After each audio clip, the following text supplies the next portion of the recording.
نکلے گا اس وقت انسان سوچے گا یہ کیا ہو رہا ہے۔ اخلاص پر وزن پڑے گا۔ اللہ کے لیے جو آیا وہ 1 منٹ کے لیے بیٹھا اور اللہ کو خوش کرنے کے لیے بیٹھ کے چلا گیا، اس کا یہ تھوڑی دیر کا بیٹھنا یا 2 قدم اٹھانا اور تھوڑی دیر کے لیے آنا اللہ کے ہاں یہ قبول ہو گیا تو بس اس کے لیے کافی ہے، اور ہمارے جلسے کے قبولیت کے لیے بھی یہ کافی ہے۔ بعض دفعہ شروع میں احباب آ رہے ہوتے ہیں، کچھ ایسے مہمان ہوتے ہیں جن کو جلدی ہوتی ہے، کھانا کھا کے چلے جاتے ہیں، تو یہ فکر نہیں کرنی اور یہ تبصرہ بھی نہیں کرنا کہ فلاں صاحب آئے جی وہ آتے ہی کھانا کھایا چلے گئے، ایسا نہیں کہنا۔ اگر اللہ کے ہاں یہ طے ہو گیا کہ اس پروگرام میں جو 1 لمحے کے لیے بھی آیا میں نے اس کو بھی معاف کر دیا تو سب کا کام بن گیا۔ اس لیے یہ نہ دیکھا کریں ہم، یہ نظر ویسے ہی ٹھیک نہیں ہے۔ بس اللہ کی محبت میں جو قدم اٹھا وہ بہت قیمتی ہے۔ اللہ کی محبت کا جو 1 بول بولا گیا یہ بہت قیمتی ہے۔ یہ نسبت بڑی اونچی ہے جس نسبت پر ہم لوگ جمع ہیں۔ تو حضور پر نور صلی اللہ علیہ وسلم تمام انبیاء کے سردار ہیں۔ اللہ تعالیٰ نے خوبصورت اور بہترین اور عمدہ چیزیں اپنے محبوب کو عطا فرمائی، اور شریعت کی وہ عمدہ چیزیں آپ علیہ الصلاۃ والسلام نے صحابہ کی طرف منتقل فرما دیں۔ ایک آپ کا طریقہ اور سنت عمل 7 زمین اور 7 آسمانوں سے زیادہ وزنی اور قیمتی ہے۔ تھوڑا سا جو عمل چھوٹا سا ہمیں چھوٹا سا نظر آ رہا ہوتا ہے، اللہ کے ہاں اس کی بڑی قیمت ہوتی ہے۔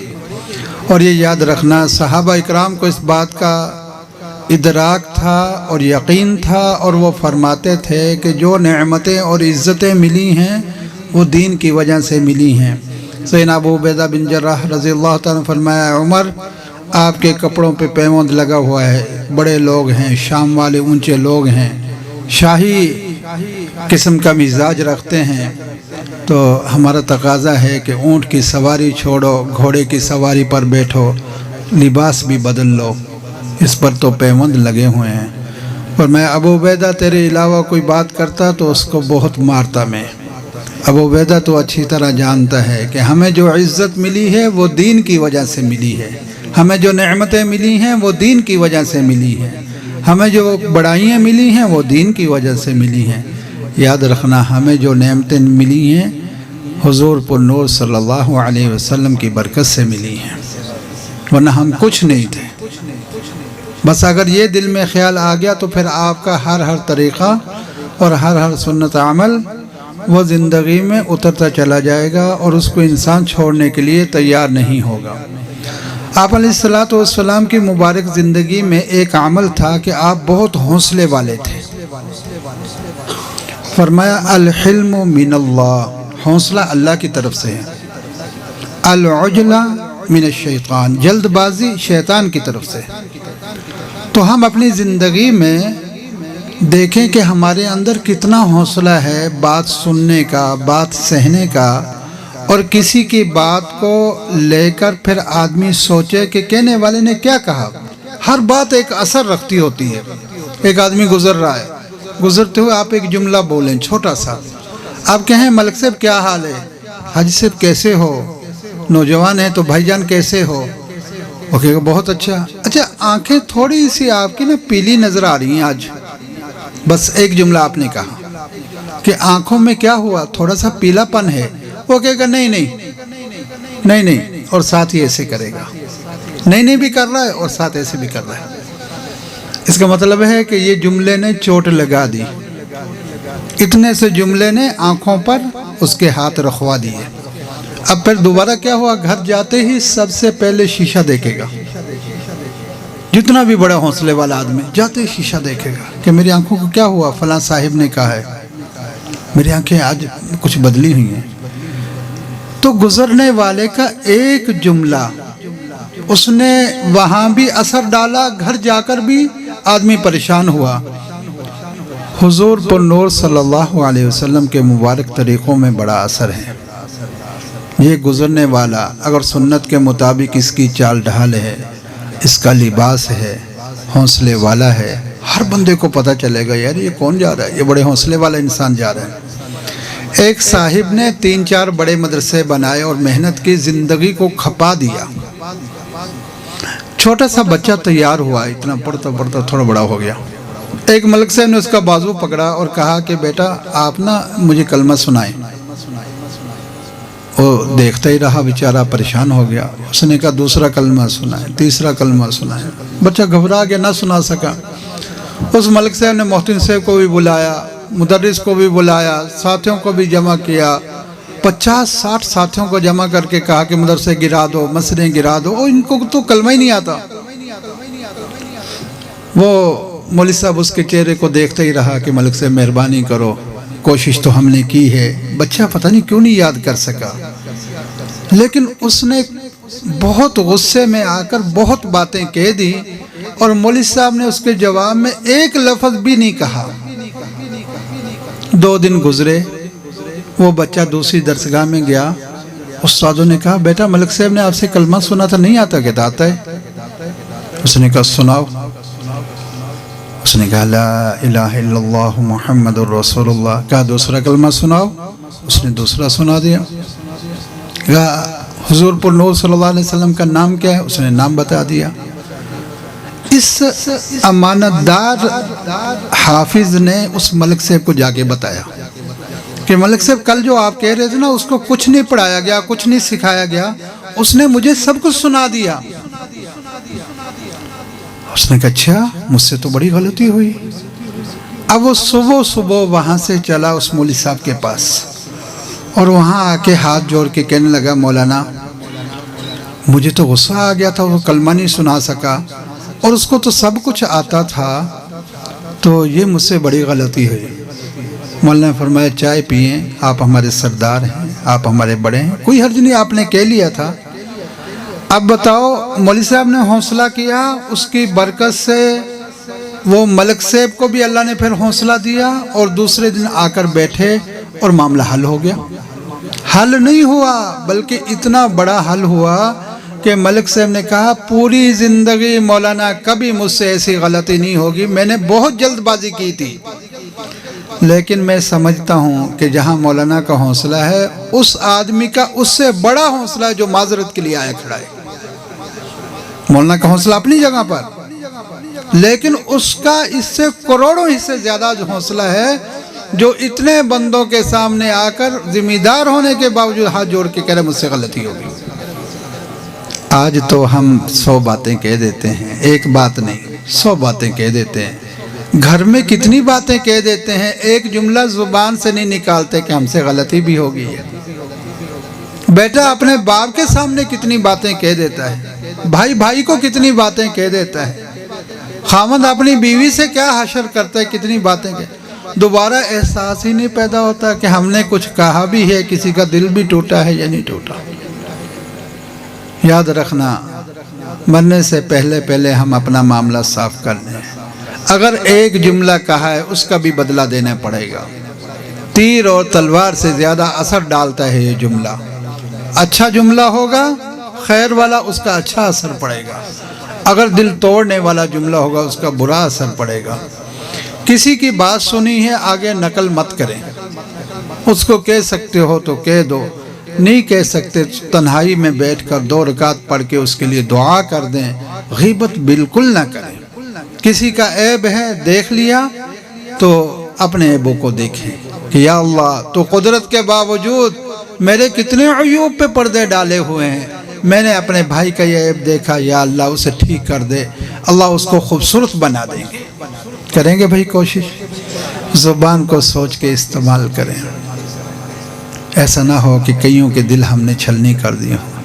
جراحات السنان لها التیام ولا یلتام ما جرح اللسان۔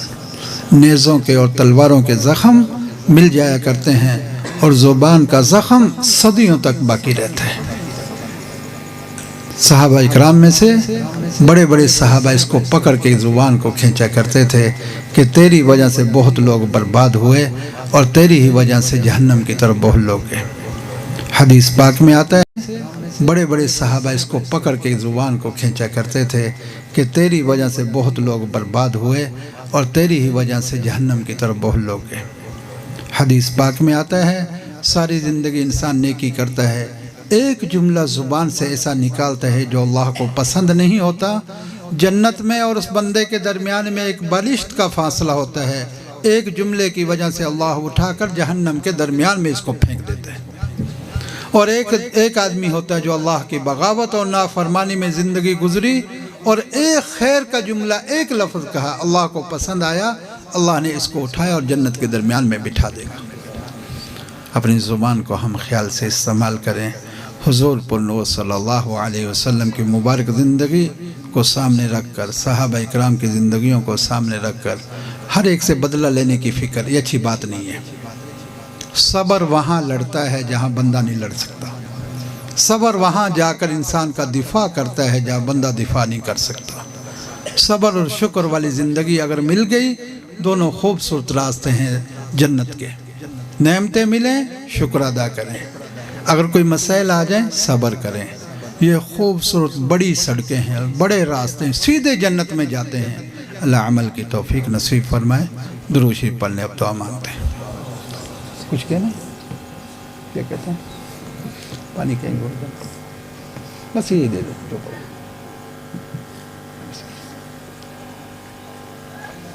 اپنی دعاؤں میں ہمارے لیے ایک چھوٹی سی دعا مانگنا، آپ حضرات نے اپنے لیے تو مانگنی ہی مانگنی۔ ہمارے ایک مفتی صاحب تھے، استاد تھے، جوان سال ایسے 25-26 سال عمر، اللہ نے بڑی صلاحیتیں ان کو دی تھیں، کتابیں حفظ یاد تھیں، کتاب کو کھولتے ہی نہیں تھے اور بہترین تقریر کرتے، آخر میں کہتے اب دیکھو جو میں نے کہا کتاب میں ہے۔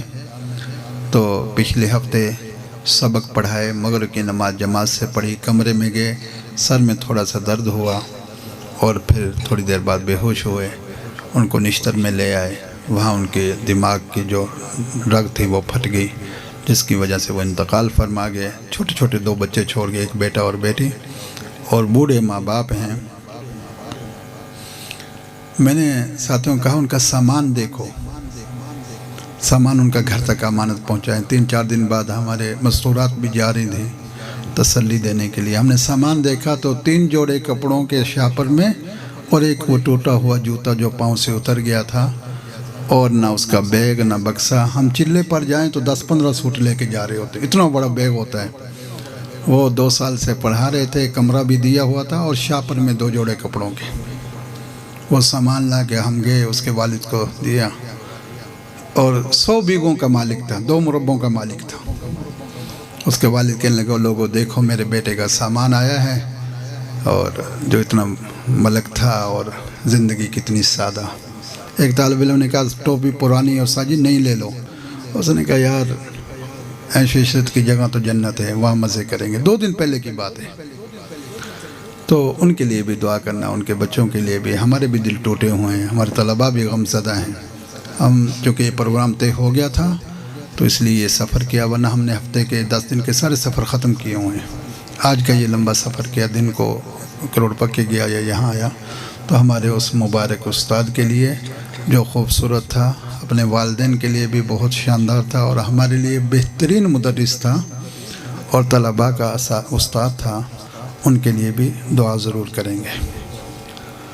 بسم اللہ الرحمن الرحیم، الحمدللہ رب العالمین الرحمن الرحیم مالک یوم الدین، اللہم صلی وسلم وبارک علی سیدنا و مولانا محمد وعلی آلہ واصحابہ وبارک وسلم۔ یا اللہ یا رحمان یا رحیم یا حی یا قیوم برحمتک نستغیث، لا الہ الا انت سبحانک انی کنت من الظالمین۔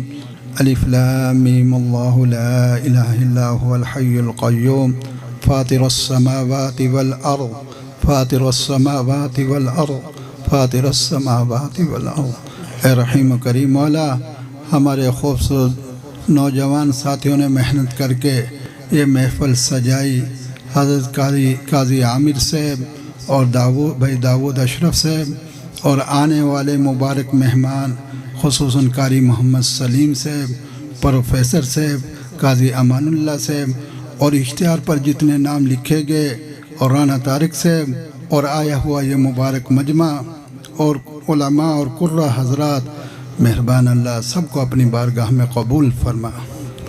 یا اللہ سب کو برکتوں اور رحمتوں سے مالا مال فرما۔ الہ العالمین آپ کے ہاں قبولیت ہو گئی تو ہمارا یہ پروگرام کامیاب ہے، اور اگر آپ نے پسند نہ فرمایا تو پھر یہ محنت ضائع ہو جائے گی۔ یا اللہ تو اپنے فضل سے، کرم سے، مہربانی سے اس پروگرام کو قبول فرما۔ آنے والے مہمانوں کو یا اللہ کسی کو خالی واپس نہ بھیجنا، ہر ایک کی جھولی کو بھر دے، ہر ایک کی ضرورتوں کو پورا فرما۔ میرے مولا اپنے غصے کو ٹھنڈا فرما، اپنی رحمت کو نازل فرما۔ پوری امت غم زدہ ہے، لگتا ہے آپ ہم سے ناراض ہو گئے ہیں۔ ہمارے رستے بستے گھر اجڑ گئے، شہر ویران ہو گئے، کاروبار ختم ہو گئے، بادشاہ فقیر ہو گئے، ذہین لوگ پریشان ہو کر بیٹھ گئے، ہر طرف پریشانی ہی پریشانی ہے۔ مہربان اللہ مہربانی فرما کر دکھوں کو سکھوں میں بدل دے، بدحالی کو خوشحالی میں بدل دے، برے حال کو اچھے حال میں تبدیل فرما، تنگ دستی کو خوشحالی میں تبدیل فرما۔ یا اللہ جو کاروبار کی وجہ سے پریشان ہے، رزق حلال وسیع نصیب فرما۔ میرے مولا جن کی اولاد نہیں ان کی جھولیوں کو آباد فرما، جن کی اولاد ہے ماں باپ کی آنکھوں کی ٹھنڈک بنا، ماں باپ کے بڑھاپے کا سہارا بنا۔ ماں باپ اپنی اولاد کو پالتا ہے، بیٹا جوان ہو جاتا ہے، باپ اس کو کوئی کام کہتا ہے، بیٹا ناراض ہوتا ہے، آگے سے بولتا ہے، باپ کا سینہ چھلنی ہو جاتا ہے۔ ماں پوچھتی ہے بیٹا گھر دیر سے کیوں آیا، ماں کے سامنے بھونکتا ہے۔ ماں غمزدہ ہو کر اپنے دکھ کسی کو نہیں دکھا سکتی۔ مہربان اللہ یہ گندی اولاد کو اس لیے تو نہیں پالا تھا کہ جوان ہو کر ماں باپ کو ہی آنکھیں دکھائے، اس کو تو اس لیے پالا تھا کہ جب سفید بال ہوں گے، بڑھاپا آئے گا، یہ معاون ثابت ہوگا۔ اس گندی اولاد کو ماں باپ کا فرما بردار بنا دے، بگڑی ہوئی اولاد کو فرما بردار بنا دے، جن کی تربیت نہیں ہوئی تربیت فرما، جس طرح صحابہ اکرام کی اولاد کی آپ نے تربیت فرمائی، ہماری بھی تربیت فرما میرے مولا، جس طرح صحابہ اکرام کی آپ نے تربیت فرمائی، ہمارے شاگردوں کی تربیت فرما، جس طرح صحابہ اکرام کے شاگردوں کی آپ نے تربیت فرمائی۔ یا اللہ جن گھروں میں لڑائی جھگڑے ہیں، یا بھائیوں میں انتشار ہے، یا خاندانوں میں انتشار ہے، ان کو ختم فرما، محبتوں کو قریب لیا، آپس میں بھائی چارہ نصیب فرما، ایک دوسرے کی خیر خواہی اور ہمدردی نصیب فرما۔ یا اللہ حرمین شریفین کی برکات پورے عالم میں عام فرما، مدارس مراکز خانقاہوں کی حفاظت فرما، علماء طلباء صلحاء کی حفاظت فرما۔ یا اللہ آئے ہوئے مجمع میں سے جس کی جو بھی شرعی حاجت ہے اپنے فضل سے پورے فرما، جن احباب نے کلام پیش کیا ان کے کلام کو قبول فرما، بیانات ہوئے عمل کرنے کی توفیق نصیب فرما، خرچ کیا گیا مالی معاونت ہوئی، یا اللہ کروڑوں برکتیں نصیب فرما۔ اے رحیم و کریم مولا جو اس دنیا سے چلے گئے ان کی قبروں کو نور سے بھر دے، آخرت کی منازل آسان فرما۔ خصوصاً ہمارے مفتی عامر صاحب رحمۃ اللہ علیہ ہمارے مبارک طلباء کے خوبصورت استاد تھے، ہمارے مدرسے کے خوبصورت مدرس تھے، اپنے ماں باپ کے لیے یا اللہ خوبصورت معاون تھے، بچوں کے خوبصورت باپ تھے، اچھی تربیت والے تھے۔ مہربان اللہ اچانک آپ کے ہاں پہنچے، ہمارے لیے اچانک اور آپ کے ہاں طے شدہ معاملہ تھا۔ یا اللہ ان کے والدین کو، گھر والوں کو صبر نصیب فرما، اور ہمیں بھی یا اللہ صبر عطا فرما اور پورا پورا اجر نصیب فرما۔ اجر پر یا اللہ صبر پر جتنے وعدے ہیں ان پر ہمیں یقین نصیب فرما، اور ہم سب کو فکر آخرت نصیب فرما۔ اللہم حبب الینا الایمان وزینہ فی قلوبنا وکرہ الینا الکفر والفسوق والعصیان ربنا آتنا فی الدنیا حسنہ وفی الآخرۃ حسنۃ وقنا عذاب النار ربنا تقبل منا انک انت السمیع العلیم وتب علینا انک انت التواب الرحیم صلی اللہ علی حبیبہ محمد وآلہ واصحابہ اجمعین برحمتک یا ارحم الراحمین۔ سبسکرائب کیجئے ہمارا یوٹیوب چینل اور دبائیں اس بیل آئیکن کو تاکہ آپ کو ریگولر نوٹیفیکیشن اپڈیٹس ملتے رہیں.